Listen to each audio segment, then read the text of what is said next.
In 1977, the third Roger Moore Bond film was released to great success and proclaimed at the end that the next 007 big screen adventure would be titled For Your Eyes Only. Obviously, this ended up not being the case, and Moonraker was instead released in 1979, the film seeing James Bond travel to outer space for the first time, potentially even the only time, in his cinematic series. And what caused this shift in gears, you might ask? Well, a couple of months before The Spy Who Loved Me was released in the cinemas, there was a little movie taking over the world by the name of Star Wars. Good evening, science fact fans. The cultural impact of Star Wars was, of course, wide-sweeping, and as Bond of the 70s was quite the trend hopper at the best of times, it was perhaps inevitable that he would follow suit and take inspiration from the, at that time, biggest movie of all time, Star Wars. Pretty much all of Roger's first 4 Bond films are jumping on some kind of cinematic trend of the time. Live and Let Die is the blaxploitation Bond film, The Man with the Golden Gun is the Kung Fu Bond film, The Spy Who Loved Me is the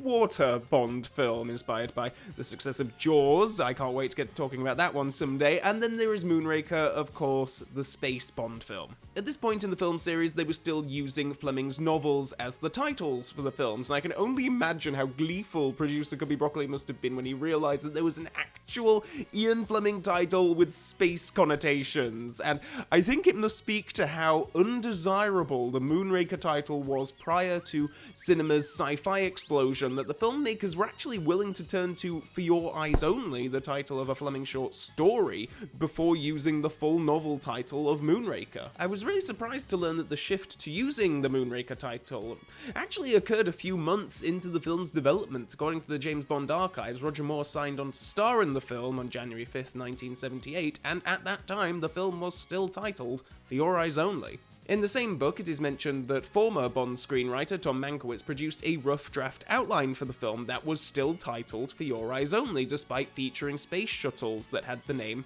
Enterprise, and it was a note on his screenplay dated May 8th, 1978 that suggested Enterprise be changed to Moonraker, and then indeed the title of the whole film was formally changed from For Your Eyes Only to Moonraker on May 11th, 1978. It's fascinating to think that in some universe we could have indeed ended up with a film called For Your Eyes Only that featured space shuttles and Bond going into outer space and whatnot. I guess they were initially keen to stick with For Your Eyes Only because, well, Spy ended the way it did and they wanted to be good to their word, even though, like, on paper, it seems like a bit of a no-brainer. You have a space-themed Bond movie and you have the title Moonraker available. Though aside from the title, the name of the main villain, Hugo Drax, and a sequence where Bond is evading the exhaust of a launching object, there isn't much to bear resemblance to Ian Fleming's Moonraker. So little is retained that it feels like the opening credits are having a laugh with this. When Star Wars was released in 1977, it went on to be the highest-grossing film of all time at that time, and the Bond filmmakers obviously wanted a piece of that sci-fi pie, and yet despite the obvious popularity of Star Wars, I'm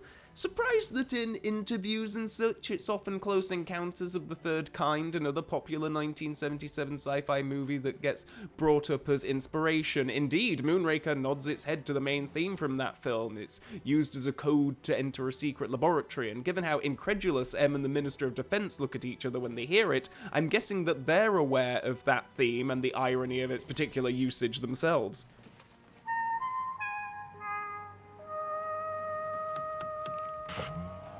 Given that Close Encounters is a Steven Spielberg film, and Spielberg was at that time very keen to direct a Bond film himself, it may well have been the Bond makers keeping him sweet and acknowledging his work in a way that is quite rare for Bond to do so. Bond films very rarely acknowledge specifics relating to the popular culture in which they exist, but I do also wonder if it was a deliberate attempt to sidebar accusations of jumping on the Star Wars bandwagon by mentioning a more highbrow sci-fi film, let's say, as inspiration. I mean, heck, even the first few bars of the Strauss piece from 2001: A Space Odyssey is bugled in the film at one point.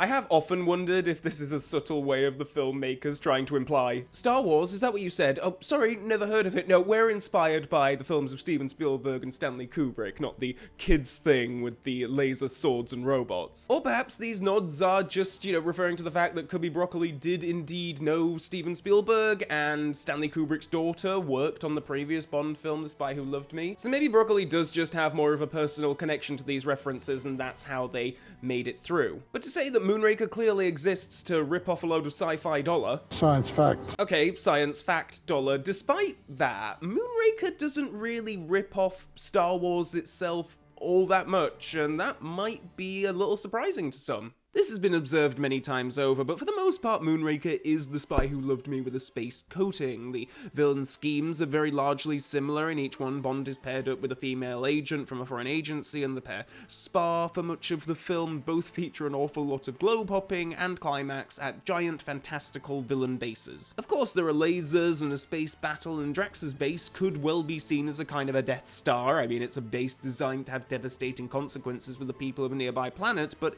it's not armed with a planet-killing laser, and instead it holds a series of orbs with enough poison to wipe out entire populations. Given that Bond villain bases are pretty much standard in this series, though, I've never really thought of the thing as a Death Star knockoff. Where Moonraker does somewhat shamelessly copy from Star Wars, though, is in its climax. Bond and Dr. Goodhead are chasing the orbs through space, taking them out one by one with a laser, when the final orb proves somewhat more difficult, and Bond must switch off his automatic targeting software and take control himself. Sound familiar? His computer's off.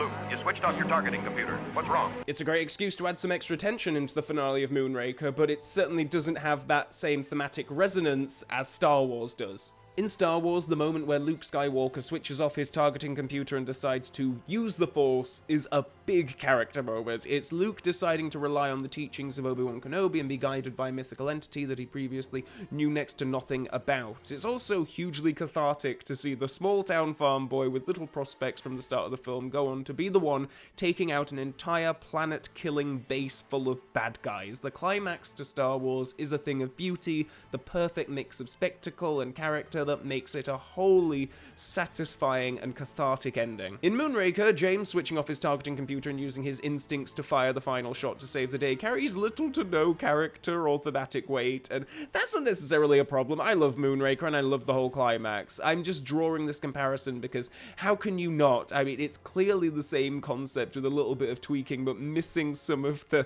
elements that made it truly memorable in Star Wars. In Moonraker, it's just kind of an extra complication, and Bond fixes it, and that's it. The only other sequence that I think feels somewhat similar to Star Wars is when Bond and Dr. Goodhead approach Drax's space base for the first time. It has familiar vibes of when Luke, Obi-Wan, and the gang are approaching the Death Star for the first time in Star Wars. It's to Moonraker's credit, too, that the special effects are really top-notch and high-end in that film. Due to the complicated filming process, the effects team created a really wonderful clarity of image. You know how sometimes in older films the quality of the film noticeably changes when it's an effects shot because of the process of them, reprinting the film and adding layers on top of the physical film itself? In Moonraker, they were literally building up the effects in camera by rewinding the film and shooting the multiple elements over each other, which is kind of insane. If just one thing went wrong in one of these takes, the whole shot could be ruined, and they were needing to rewind the film up to 40 times in some cases, but I think it really paid off, and Moonraker fully earned its Academy Award nomination for Best Visual Effects. It lost to Alien, and, I guess that's fair enough, really. I do love the effects in that film, too. Moonraker was a gigantic hit. It became the highest-grossing Bond film of them all, and was only beaten by GoldenEye 16 years later, which is nuts, and yet, despite that, the filmmakers ultimately chose to go smaller in scale for Moonraker's follow-up, finally titled For Your Eyes Only. I mean, who knows? I mean, if they'd have chased the space dollar some more, maybe every James Bond would have had a space-set adventure, but as of the making of this video, Moonraker stands as the only Bond film to send the hero into orbit, and the fact that we have that at all, we can almost certainly thank the phenomenal success of Star Wars. So the reason why I'm making this video is that Star Wars won one of my Patreon polls. These polls on that page decide which non-Bond films I talk about on this channel, and I wanted to cover a film from the 70s. As I said earlier on, I think that the Bond films of the 70s are very heavily and obviously influenced by some of the trendy things in cinema at that time, and, you know, Star Wars is kind of at the top of that list. So I wanted to talk about how that film influenced James Bond, but I also just want to talk about Star Wars itself. In my experience, the vast majority of Bond fans really gravitate towards, certainly this original trilogy of films, Star Wars, Empire Strikes Back, Return of the Jedi, and I am very much one of those people. I am a big Star Wars geek. Before I was even a fan of James Bond, I was totally in love with Star Wars. It's the first kind of like big franchise thing that I can ever remember being super into. I mean, other than Power Rangers anyway, but I think we're in different leagues if we're comparing the two. I must have been around 6 when I saw Star Wars for the first time, and I was completely taken in by this universe, these characters, the adventure, the aliens, the robots, and I remember exactly how it all happened, and it's all because of C-3PO. So I remember very distinctly my stepdad took me along to the supermarket to do the weekly big shop, and he said that, you know, I will treat you to a action figure, you've been very good lately, so we can go to the toy aisle and you can pick something. And I think he thought that I was gonna be, like, you know, I was very into Power Rangers at that time. I think he thought I was gonna get one of the Ranger action figures.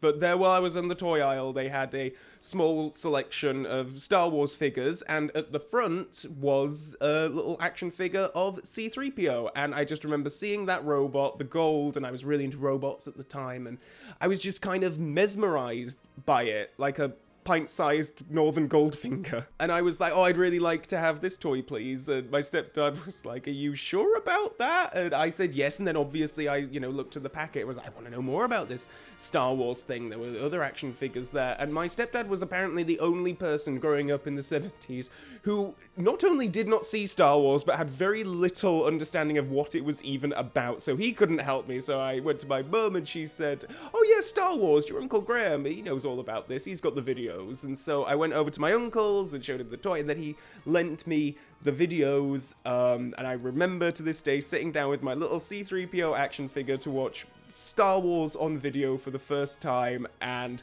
I became obsessed with Star Wars for the next few years. I'm a 90s kid, so I might be slightly biased when I say this, but I do think that that decade was a great time to get into Star Wars. There was a lot of toys and merchandise and books around to get stuck into, and in 1997, the special edition versions of the films were released. There was a big build-up to Episode 1 coming out in 1999, which had me in an absolute chokehold of anticipation, and I remember just watching the original trilogy over and over and over again on VHS. What is there to even say about Star Wars that hasn't already been said? It's beyond just being a 2-hour piece of filmed entertainment at this point, with everything it spawned and the cultural impact it had, and yeah, I was one of the kids hit by that impact. A big part of the draw for me at the time was the robots, the droids. I was completely into machines, and C-3PO and R2-D2 are still my favourite Star Wars characters, and the fact that this film drops you into the middle of the action and you're just following them for the first chunk of the thing really spoke to me at the time. The entire film is kind of told through their eyes, even if they're not the lead protagonists. They have a kind of Laurel and Hardy style dynamic and a banter between them that I always find charming and funny, and the designs are just so iconic. I mean, well, the design of this whole universe is wonderful. I love when they get into the Jawas Sandcrawler and they meet a load of other droids. Much has been said about the strength of Star Wars, just dropping you into the middle of the action at the very start of the film, and yeah, it's an incredibly effective way to start the film, especially when you're a kid and you're more just willing to roll with stuff. The thing only really starts to slow down a bit when the hero, Luke Skywalker, is introduced, and despite him being the character with which I suppose we're all to empathize with, you know, he's the plucky young hero breaking out of his provincial life to do something brilliant, I have to admit that as a kid, I was never entirely enraptured with him like I was with so many other characters in these films. I always remember when I was playing with my Star Wars action figures back when I was a kid, and I had, you know, the main characters, and then I had a big Millennium Falcon that I'd play with them all in, and I remember that even in the little stories that I would make up as I was playing with them, Luke would be like, out of the picture. He'd be off training with Yoda on some other planet somewhere to maybe come in at the end and play a part in the climax. I was mainly interested in playing with the droids, with Han, Leia, Chewie, with their little adventures. As I've gotten older, though, I've certainly started to appreciate a lot more of what Mark Hamill does with this character, and especially the journey he goes on over the course of the films. He's just not as immediately colourful or eccentric as some of the other characters in the piece. He has the serious hero's journey to go on after all, and that's all good and cool, and it works, but as I say, something I appreciated more when I was a bit older. A favourite character right from the off, though, is Carrie Fisher's Princess Leia. I just adore this character, this actress, the spunk she has. She's funny, feisty, she has some great one-liners, just a never-ending delight to see on screen. And I can say the same, of course, for Han Solo, the legendary Harrison Ford, who is the flyboy character that everyone fell in love with, and his co-pilot Chewbacca, just a big, cool, hairy alien dog. These two are so much fun together, and complete a really awesome ensemble of heroes. There is, of course, some British old guard, bringing with them a sense of gravity and class. Alec Guinness and Peter Cushing in mentor and villain roles, both superb, of course. And then there's, of course, Darth Vader, the most iconic villain in all of cinema, just perfectly realized. Just what an amazing character, what can you say? The story moves along at a brisk pace, and all of the effects and music are just wonderful. The clips I'm showing here are from the 2011 Blu-ray set, and as such, there has obviously been some digital tinkering that has taken place over many of the effects shots, which is a shame in all honesty. I mean, the digital effects are great, don't get me wrong, I would like to watch this version as an option, but I'm always going to be a fan of keeping the original of anything freely available, and it's sad that the original version of Star Wars has been locked away for so long. If you wish to seek it out, you'll be looking into fan-produced reconstructions and the like, which is a rabbit hole that appears a little too deep for me to go down, even though I hear there is some wonderfully produced stuff out there. That being said, for the most part, the updated effects and changes are relatively unintrusive for me, not you, personally, and in fact, I remember being somewhat hyped for the extra scenes and effects leading up to the 1997 cinema release. The John Williams score is obviously just next level stuff too. I mean, one of, if not the most famous movie scores of all time. The Star Wars theme is up there with, Jaws, with the James Bond theme for that matter. And I do wonder if his Star Wars soundtrack was inspiration for John Barry's soundtrack for Moonraker in a couple of places. I'm thinking of the Flight into Space track in particular, where it gets very grand and very sweeping, very orchestral. And I wonder if they were trying to match the same grandness of the John Williams Star Wars score, or maybe they were going for more of a 2001 classical music vibe, I don't know. I could go on for ages about how much I love this film, and like a lot of Bond films, it's completely bulletproof for me. You can talk about criticisms and things wrong with it, but I just don't care. I love it no matter what. It just occupies such a special place for me. Short of splurging love all over the whole thing, I'll just cite a few scenes that are absolute top tier for me. As I mentioned earlier, the whole opening is just an exciting delight to watch. Coming into the middle of the action, following this odd couple pair of droids around is so much fun, and in many ways I'm slightly disappointed that on a re-release, this thing was tagged with the Episode 4 A New Hope subtitle. I kind of wish that they'd just kept episode numbers off of these films completely. I kind of love the feeling of just being completely immersed in an ongoing serial in the middle of the action. Like, you'd have no idea how far into the story you are without the number episode 4 at the front, and I kind of wish that that had been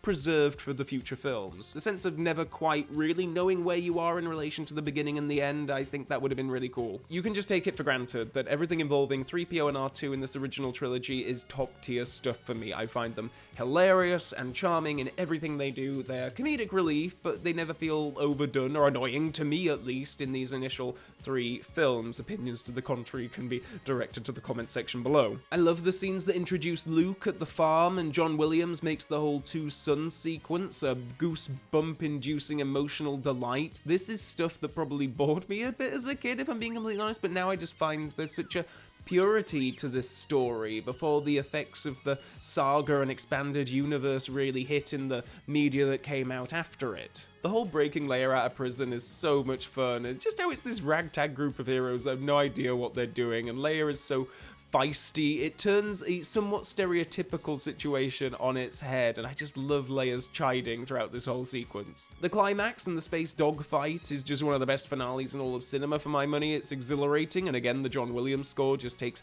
everything to another level. And then, I might well be revealing too much here, but whatever, the very ending, the medal ceremony, stirs something within me, and I well up with tears every time I watch it, and I know it's so stupid, but when the repaired R2-D2 squeaks and comes out onto the stage, I get a lump in my throat to this day. It's such a cathartic ending, and again, the music is just so rousing. I mean, it's just perfect. I'm having goosebumps just talking about it. I'm waxing lyrical about this thing, and you know what, it isn't even my favorite film of the original trilogy. I actually like the following two more, and hopefully I'll get to them someday on this channel. Star Wars, I find, has a little bit more of a stiffness to it than the films that followed, I think. It's just a little bit awkward and stilted in places, and I feel like the ones that followed just have a bit more kind of natural, effortless charm to them, whether it be down to, you know, the different directors, or just because the actors, the crew were all more comfortable in building off of the huge success of this first film. But this is the most minor of quibbling because I adore this film, and I've long been fascinated by the connection this original trilogy has with Bond fans, despite them being such separate beasts of franchises. I suppose they both speak to a certain kind of cinematic adventure and triumphing over evil that just really resonates with so many people. It certainly does with me. Star Wars was and will always be, I suppose, a big part of my life, and I know many Bond fans feel the same. In a kind of a roundabout way, I have Star Wars to thank for even becoming a Bond fan. I've told this story on this channel before, but I became a Bond fan. The first Bond film I ever saw was Moonraker, and I saw that film because one of my aunts got me on VHS as a gift for I think it was a birthday or Christmas or something, but it was that and Diamonds Are Forever, and she got me that video because she knew that I was really into Star Wars, and oh hey, this is a fun sci-fi film, you'll probably like this. It was buy one get one free, so you got Diamonds Are Forever with it as well, and you know, obviously watched them and love them, and you know, here I am 25 years later posting on a channel completely dedicated to talking about James Bond. And funnily enough, the auntie that got me the James Bond videos is my auntie who is married to my uncle who loaned me the Star Wars videos. So I really have a lot of misspent youth to thank them for the next time I see them thinking about it. Let me know your own thoughts on Star Wars, or indeed Star Wars Episode 4 A New Hope if you want to use that title, in the comments section below. Are you also a Bond fan who is a massive fan of Star Wars? In my experience, the overlap is quite widespread throughout the community. It's similar to Indiana Jones in that way, but please also do let me know if you came to Star Wars kind of later in life, you don't have that childhood nostalgia for it, and therefore it is perhaps slightly not as criticism bulletproof as it might be for people like me. Also below you can click the subscribe button and the Mrs. Bell notification button to stay super up to date on future video uploads, and there's also a variety of links below to my various social media pages, including my Patreon page, where you can find more details for how to vote in polls to decide which non-Bond movies I'm going to be covering on the channel next. With all that being said, and until next time, Science Fact fans, so long for now.